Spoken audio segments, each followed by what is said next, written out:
All right, today we're diving into one of the most vital ecosystems on our entire planet. And I want to kick things off with a question for you. So think about this for a second. One single place on this planet is responsible for a whopping 20% of the air we all breathe. A fifth. It's an absolutely astonishing fact. And the answer, well, it's every bit as massive as that number sounds.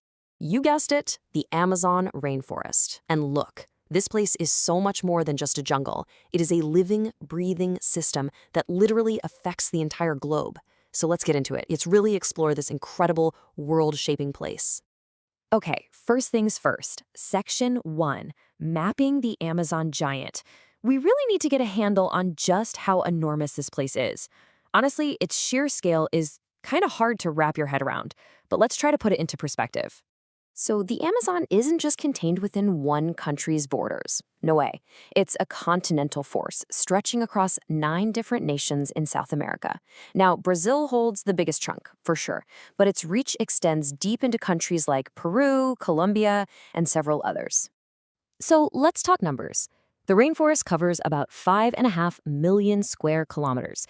That's a figure so large, it's almost meaningless on its own, right? It's really difficult to comprehend. So let's try to visualize that. Check this out. The Amazon rainforest is roughly the same size as the entire continent of Europe. Just let that sink in. A single ecosystem with a footprint that's comparable to a whole continent. That is just mind-blowing.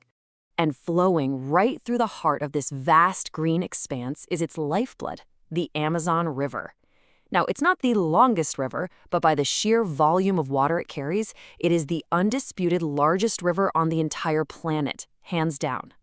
All right, so we've talked about its massive size.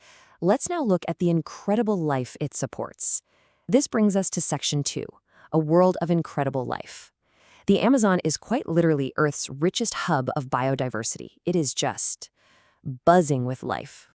The sheer variety of life here is just mind-boggling. We're talking about tens of thousands of plant species, over 1,300 species of birds, and literally millions of insect species, many of which are still completely unknown to science. It's an absolute treasure trove of life. And among all that incredible diversity are some truly iconic animals. You have the powerful jaguar, the top predator of the jungle. You've got the almost mythical pink river dolphin navigating the waters, those vibrant but deadly poison dart frogs, and of course, the ever-charming super chill sloth. But you know, it's not just plants and animals. The Amazon is also a deeply human place, home to hundreds of indigenous tribes. These are communities with unique cultures that have lived in harmony with the forest for millennia, holding a profound knowledge of this incredible ecosystem. So we've seen its size, we've seen its incredible biodiversity, but the Amazon's importance extends far, far beyond its borders, which brings us to Section 3, the global climate regulator. There's a very good reason it's often called the green lungs of the Earth. Now, this isn't just some poetic nickname. It is a powerful metaphor for a vital biological function. Just like our lungs process the air we breathe, the Amazon does this on a planetary scale. Let's take a closer look at exactly how it works. Okay, so first, its dense vegetation acts as a massive carbon sink, absorbing billions of tons of CO2. This, in turn, helps regulate the global climate.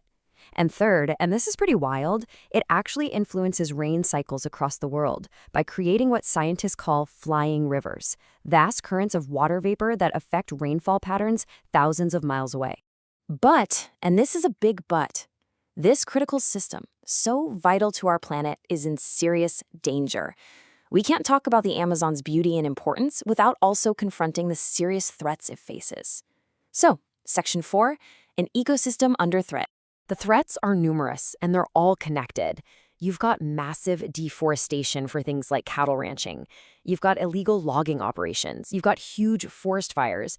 And you have the overarching effects of climate change. It's a really complex problem.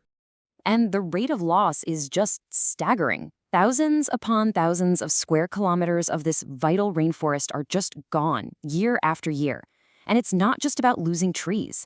Scientists warn of a potential tipping point, a threshold where the rainforest can't sustain itself anymore and the damage becomes irreversible. Faced with such a daunting problem, it's really easy to feel helpless.